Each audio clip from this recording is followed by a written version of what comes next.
I've been working as a model since 2019, so I spent like days probably in the makeup chair, and I learned a lot from asking, from noticing what I like, and I have also been taking some makeup classes for free because I was the model of the class. So I have some tips I like to share with you, and I'm doing this in English for the first time because these tips I think are pretty good and maybe it can be interesting for people around the world and not only my usual Spanish speaking audience. So let's begin. Okay, I already did my skincare, but I have to mention it. Now 2026 people know, but the makeup won't do any magic. The foundation won't work if the skin isn't prepared before, and it's really important because that makes the makeup look better, more smooth, easier to actually be doing your makeup when your skin is good, it's hydrated and it's ready for it. Also, this makes the makeup last longer, so pros and non-cons. Just had some eye contour, hyaluronic serum, and this cream from CeraVe, that's my favorite. I like using a mist before the makeup, and I'm going to use this from Lure. This is a brand from Argentina, but it's basically a glowing mist. You see the glow? I really like glowing skin, so this makeup will be a little bit glowy. And I'm going to go for a natural makeup. That's what I get asked a lot when they don't have a makeup artist, or for some reason the makeup artist couldn't make it, so they asked me to do the makeup. I'm going to be using foundation even though this is a natural look, because when you are in a photo shoot with the camera and the flashes and the studio lights, you can do bare face. It doesn't look the same that it looks in person or in the mirror. It's like full HD, it's too much. So I'm going to use a light one. This is the True Match Nude from L'Oreal. Second tip, use your fingers. There's nothing wrong in using your fingers, and I know some people want to use this speech of it's not professional. It's really professional. When you're working with pro makeup artists, you see that they use the fingers if they want some kind of result or for some parts of the makeup. I like using my fingers a lot because it's easier. It blends the makeup so smoothly. The warmth of your fingers help to blend everything in, and I really like the results. The brushes I think are more for a high coverage foundation, or maybe a beauty blender I'll use. More tips. It's important to put your base also in the neck or you look like a mask. This one I learned in Mexico. They told me to put the foundation also in my ears because sometimes they look really red on camera and it's weird, and also makes this impression like your face is separate from your body. It's pretty chill, this foundation, that's what I like, but you can tell how my face looks more even. My nose is always red, so I put a little more effort in it. I really like this foundation. It's more like a BB cream, maybe it's a serum, I don't know what it is, and it feels nice on the skin. I don't like to feel my skin heavy. By the way, this is my makeup bag and I think it's so cute.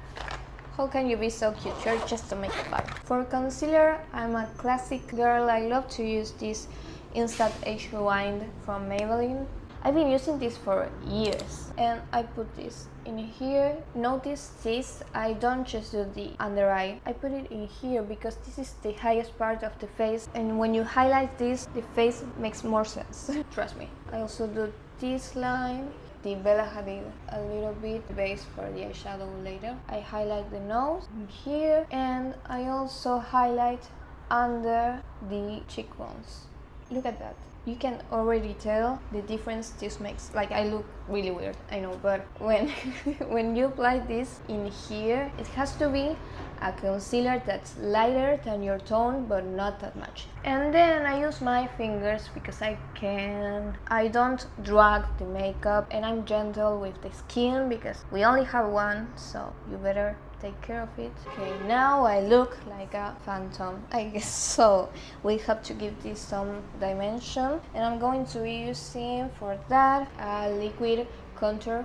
I don't use that much because it's pretty pigmented.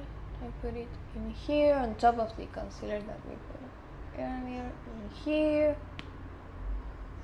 a little bit here, forehead, and blend, blend, blend, blend, blend. I like to use the fingers also because I can get everything of the product, like the beauty blender and the brushes absorb some of it. Here in Argentina we don't do waste. I don't do heavy contour on my nose because I think that I look weird, like a Michael Jackson nose. I don't know. I'm not plain anymore. And for the blush, another tip, don't use a blush, use whatever you like. You don't have to use a blush, use anything that you like. I was using an eyeshadow, but now I'm using this lipstick. When you work with pro makeup artists, like I've been working here in Argentina but also in Mexico, and you'll see that the one artist that has the most expensive makeup and like a lot of cases and everything, they use everything wrong. They use the product that is for the eyes, for the lips, and that's because they are creative. There's no rules in makeup. You have to do what looks good on you, what you like. I really like this color and I don't have a blush. This tone, it's a trendy color now. It's pretty pigmented and it lasts a lot. I don't know what happens with the blush that always goes away. I put it on and 1 hour later I have nothing. And I don't like to do a lot of blush. I don't like looking extra cute. I think that I'm a petite model, and if I do super cute, I look like I have 12 and I'm 26. I don't want to look 12.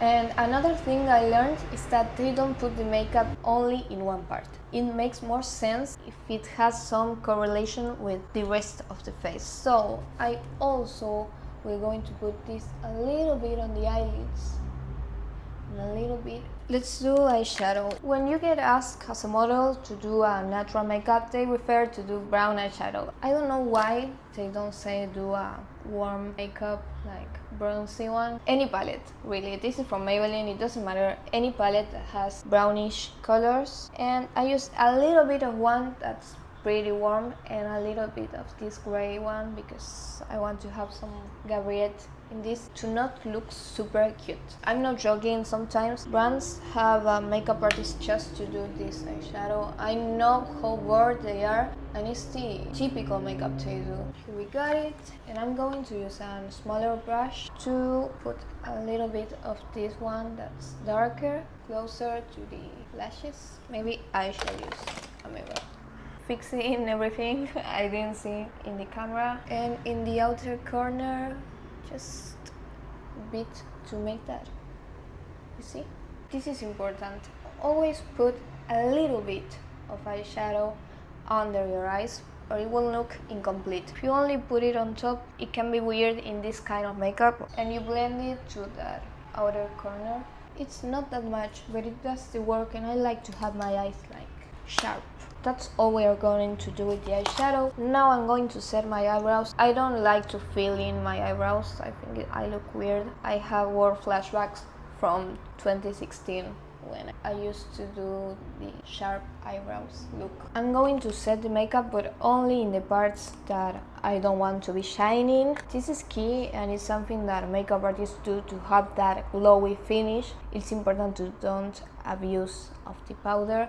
So I use my fingers to, sorry, maybe this is the worst makeup tutorial, but I get good results this way, and I work for brands this way, so I don't know. I'm using the Superstay Full Coverage, and it's a powder foundation. I like it because it isn't that harsh on the skin, but it keeps the under circles away. And I put it in here. The difference this makes, I think it looks like it's Photoshop.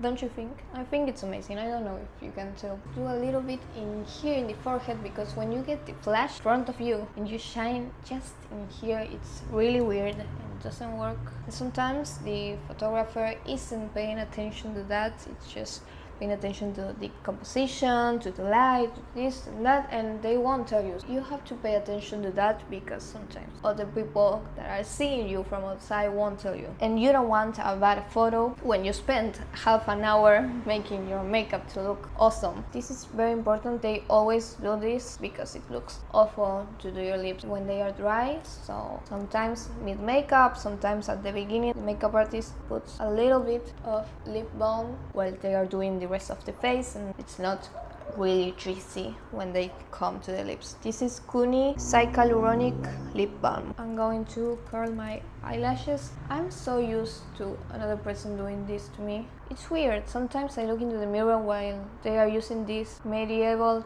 torture machine, and I'm so chill about it. I could fall asleep while they do that. My eyelashes are pretty wild, so I have to put a lot of work on them because they will just go straight again after all of this. And I personally have to always use waterproof zigzag from the waterline, and this creates more volume. It's like the tips that I learned are just cheating. Like, use the products wrongly. Put lipstick on your cheeks, use your fingers for everything. And a thing that makeup artists sometimes do when they see that your eyelashes are falling after the mascara, it's push them a little bit with the finger, wait a little bit for it to dry. This helps to keep the shape. Now I'm just going to line in the lashes, but like inside. This is a trick for faking more volume, and I have like 3 lashes, I know, so this is key for me. When I learned this, it was life-changing. Like, this shows because I have 3 lashes. This is an art. Like, you just learn by practice to keep your eyes open. I feel like highlighter isn't a need when your skin looks shiny and glowy, so I won't do any highlight. I will just go for the lips. For the lip combo, I'm going to be using this Revlon Color Stay eyeliner. I feel like the brown liners are better when they are eyeliner. It's hard to find a good lip liner in the perfect brown, so I always use eyeliners. I'm just going to take away the excess of the lip balm, and I'm going to line my lips. I feel like the lips are so personal. Sometimes I don't like how a makeup artist will do it, because if your lips look different than what you're used to, you don't feel like yourself at all. I like a little, the slightest touch of overline. So hard to speak while doing this. The overline should be focused on the center of the lip, not all the way, because that's what makes you look like. I think it looks fake. I'm going to use my favorite nude lipstick, that is the Melt Chocolate from Maybelline, tone 986. Just a little bit. Sometimes I want it to look a little more pale, and for that I use concealer. Again, using the products wrong will get you somewhere. Sometimes when I finish, I just put a little bit more of the blush that goes away magically. I use this Nivea Rose Care to keep everything in place. Try to not get it in your eye like me. So my name is Bella Hadid, and that's the final result. You can put a little bit of gloss, but I like to keep it this way. It's simple, but it looks awesome on camera, and I always get compliments from the team. So I hope you enjoyed this video. I hope you understand anything that I said, and maybe I will do more videos in English. So like and subscribe. Bye.